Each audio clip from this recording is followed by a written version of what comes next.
आषाढ़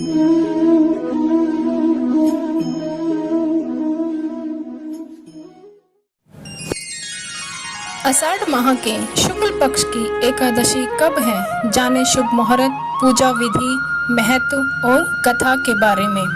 जय श्री कृष्णा, राधे राधे। कैसे हो आप सब भक्तों? मैं मनीषा कृष्णदासी आप सबका आपके अपने YouTube चैनल सद्गुण सेवा भक्ति में हार्दिक स्वागत करती हूँ। आइए जानते हैं आषाढ़ माह के शुक्ल पक्ष की एकादशी कब है। आषाढ़ माह के शुक्ल पक्ष की एकादशी को देवशयनी एकादशी कहा जाता है। पुराणों के अनुसार इस दिन से 4 महीने के लिए भगवान विष्णु योग निद्रा में चले जाते हैं। इस 4 महीने में मांगलिक कार्यों की मनाही होती है। कार्तिक मास में शुक्ल पक्ष की एकादशी को भगवान योग निद्रा से उठते हैं। इस एकादशी को देव उठनी एकादशी कहा जाता है। इस साल देवशयनी एकादशी 10 जुलाई 2022 को आ रही है। देवशयनी एकादशी के दिन भगवान श्री हरि विष्णु क्षीर सागर में योग निद्रा में चले जाएंगे। अगले 4 महीने तक शुभ कार्य वर्जित हो जाएंगे। इसे चातुर्मास भी कहते हैं। भगवान विष्णु देवउठनी एकादशी के दिन योग निद्रा से जागते हैं। अब जानते हैं क्या है इसका महत्व। आषाढ़ शुक्ल पक्ष की एकादशी को देवशयनी एकादशी कहा जाता है। इसे हरिशयनी एकादशी भी कहते हैं। आषाढ़ के महीने में 2 एकादशी आती हैं। हर महीने में 2 एकादशी आती हैं, एक शुक्ल पक्ष में और दूसरी कृष्ण पक्ष में। भगवान विष्णु ही प्रकृति के पालनहार है और उनकी कृपा से ही सृष्टि चल रही है। इसलिए जब श्री हरि 4 महीने के लिए योग निद्रा में चले जाते हैं तो उस दौरान कोई भी शुभ कार्य नहीं किया जाता। इसी समय से चातुर्मास की शुरुआत भी हो जाती है। इस समय कोई मांगलिक या भौतिक कार्य तो नहीं होता, लेकिन तपस्या होती है। इसलिए इसे चातुर्मास भी कहा जाता है। इसे बहुत ही शुभ महीना माना जाता है।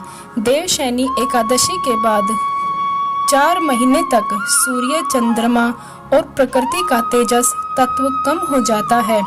इसलिए कहा जाता है कि देवशयन हो गया है।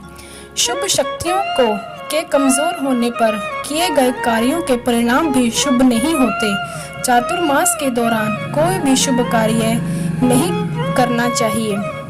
देवशयनी एकादशी से साधुओं का भ्रमण भी बंद हो जाता है। वह एक जगह पर रुककर प्रभु की साधना करते हैं।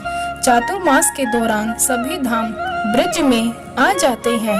इसलिए इस दौरान ब्रज की यात्रा बहुत शुभकारी होती है। अगर कोई व्यक्ति ब्रज की यात्रा करना चाहे तो इस दौरान कर सकता है। जब भगवान विष्णु जागते हैं तो उसे देवोत्थान एकादशी या देव उठनी एकादशी कहा जाता है। इसके साथ ही शुभ कार्य शुरू हो जाते हैं। देवशयनी एकादशी के बाद 4 महीने तक सूर्य, चंद्रमा और प्रकृति का तेजस तत्व कम हो जाता है। आइए भक्तों, अब जानते हैं एकादशी का शुभ मुहूर्त कब है। एकादशी तिथि प्रारंभ होगी 9 जुलाई दिन शनिवार शाम 4:39 पर, जिसका समापन होगा 10 जुलाई दिन रविवार दोपहर 2:13 पर। एकादशी तिथि का व्रत का शुभ मुहूर्त होगा, पारण का शुभ मुहूर्त है 11 जुलाई सुबह 5:31 से 8:17 तक एकादशी व्रत पारण का शुभ मुहूर्त रहेगा। आइए भक्तों, अब जानते हैं देवशयनी एकादशी की कथा श्रवण करते हैं।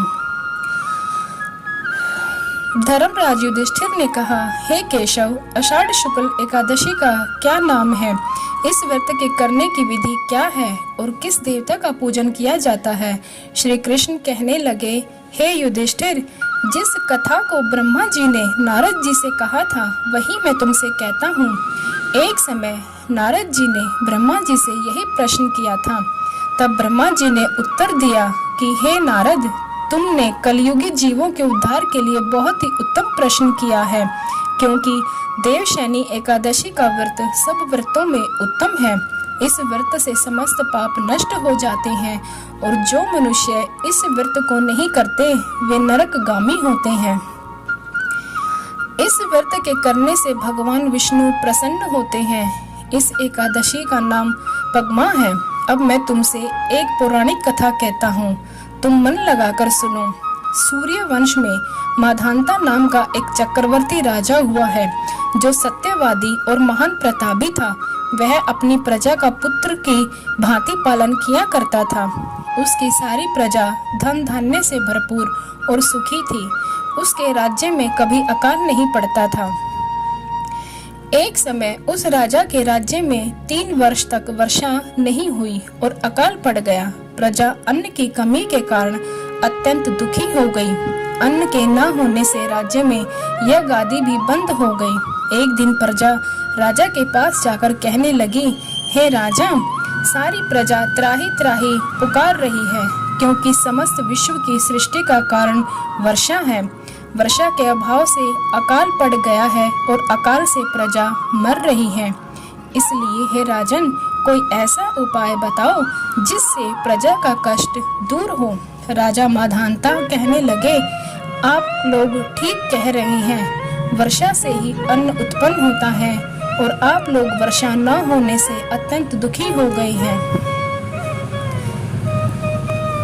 मैं आप लोगों के दुखों को समझता हूँ। ऐसा कहकर राजा कुछ सेना साथ लेकर वन की तरफ चल दिया। वह अनेक ऋषियों के आश्रम में भ्रमण करता हुआ अंत में ब्रह्मा जी के पुत्र अंगिरा ऋषि के आश्रम में पहुंचा। वहां राजा ने घोड़े से उतरकर अंगिरा ऋषि को प्रणाम किया। एक समय उस राजा के राज्य में 3 वर्ष तक वर्षा नहीं हुई। मुनि ने राजा को आशीर्वाद देकर कुशल क्षेम के पश्चात उनसे आश्रम में आने का कारण पूछा। राजा ने हाथ जोड़कर विनीत भाव से कहा कि हे भगवान, सब प्रकार से धर्म पालन करने पर भी मेरे राज्य में अकाल पड़ गया।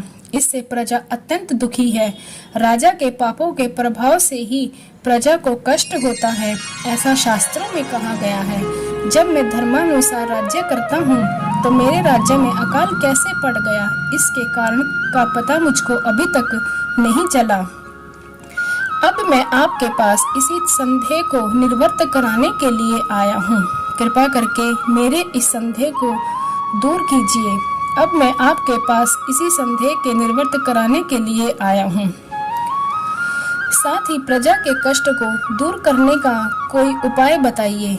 इतनी बात सुनकर ऋषि कहने लगे, हे राजन, यह सतयुग सब युगों में उत्तम है। इससे धर्म के चारों चरण सम्मिलित हैं, अर्थात इस युग में धर्म की सबसे अधिक उन्नति है। लोग ब्रह्मा की उपासना करते हैं और केवल ब्राह्मणों को ही वेद पढ़ने का अधिकार है। ब्राह्मण ही तपस्या करने का अधिकार रख सकते हैं, परंतु आपके राज्य में एक शूद्र तपस्या कर रहा है। इसी दोष के कारण आपके राज्य में वर्षा नहीं हो रही। इसलिए यदि आप प्रजा का भला चाहते हो तो उस शूद्र का वध कर दो। इस पर राजा कहने लगा कि महाराज, मैं उस निरपराध तपस्या करने वाले शूद्र को किस तरह मार सकता हूँ। आप इस दोष से छूटने का कोई दूसरा उपाय बताएं। तब ऋषि कहने लगे कि हे राजन, यदि तुम अन्य उपाय जानना चाहते हो तो सुनो। आषाढ़ माह के शुक्ल पक्ष की पगमा नाम की एकादशी का विधि पूर्वक व्रत करो। व्रत के प्रभाव से तुम्हारे राज्य में वर्षा होगी और प्रजा सुख प्राप्त करेगी, क्योंकि इस एकादशी का व्रत सब सिद्धियों को देने वाला है और समस्त उपद्रवों का नाश करने वाला है। इस एकादशी का व्रत तुम प्रजा, सेवक तथा मंत्रियों सहित करो। मुनि के इस वचन को सुनकर राजा अपने नगर को वापस आया और उसने विधि पूर्वक देवशयनी एकादशी का व्रत किया। उस व्रत के प्रभाव से वर्षा हुई और प्रजा को सुख पहुंचा। अतः इस मास की एकादशी का व्रत सब मनुष्यों को करना चाहिए। यह व्रत इस लोक में भोग और परलोक में मुक्ति को देने वाला है। इस कथा को पढ़ने और सुनने से मनुष्य के समस्त पाप नाश को प्राप्त हो जाते हैं। तो भक्तों, देवशयनी एकादशी का व्रत आप सभी अवश्य करें। आइए अब जानते हैं देवशयनी एकादशी पूजा से होने वाले लाभ। देवशयनी एकादशी व्रत करने और इस दिन भगवान श्री हरि की विधिवत पूजा करने से सभी प्रकारों के पाप का नाश होता है, सारी परेशानियां खत्म हो जाती हैं, मन शुद्ध हो जाता है, सभी विकार दूर हो जाते हैं, दुर्घटनाओं के योग टल जाते हैं। देवशयनी एकादशी के बाद शरीर और मन तक नवीन हो जाता है। इस पावन दिन व्रत रखने से सभी तरह के पापों से मुक्ति मिल जाती है। इस व्रत को करने से व्यक्ति की सभी मनोकामनाएं पूरी हो जाती हैं। एकादशी का व्रत रखने से मृत्यु के बाद मोक्ष की प्राप्ति होती है और धार्मिक मान्यताओं के अनुसार एकादशी का व्रत रखने से मृत्यु के बाद मोक्ष की भी प्राप्ति होती है। अब जानते हैं देवशयनी एकादशी पूजा के बारे में। देवशयनी एकादशी के दिन सुबह जल्दी उठकर स्नान आदि से निवृत्त हो जाएं। घर के मंदिर में घी का दीपक प्रज्वलित करें। भगवान विष्णु को, माता लक्ष्मी को गंगा जल से पंचामृत से अभिषेक करवाएं। भगवान श्री हरि को पुष्प और तुलसी दल अवश्य अर्पित करें और आरती करें। भगवान श्री हरि को भोग लगाएं और इस बात का विशेष ध्यान रखें कि भगवान को सिर्फ सात्विक चीज़ों का ही भोग लगाया जाता है। भगवान विष्णु के भोग में तुलसी दल का अवश्य प्रयोग करें, क्योंकि भगवान श्री हरि को बगैर तुलसी के भोग ग्रहण नहीं करते। और उस दिन भगवान विष्णु के साथ माता लक्ष्मी की भी पूजा अवश्य करें। इस दिन भगवान का अधिक से अधिक आप जाप करें और हो सके तो समय मिले तो आप भागवत गीता का भी श्रवण करें। तो भक्तों, आज की आपको मेरी जानकारी कैसी लगी मुझे कमेंट बॉक्स में ज़रूर बताएं। वीडियो को लाइक करें, दोस्तों के साथ शेयर करें, सब्सक्राइब करना ना भूलें, बेल आइकन ज़रूर प्रेस करें ताकि मेरी आने वाली वीडियो का नोटिफिकेशन आप सभी को मिल सके। जय श्री कृष्णा, राधे राधे।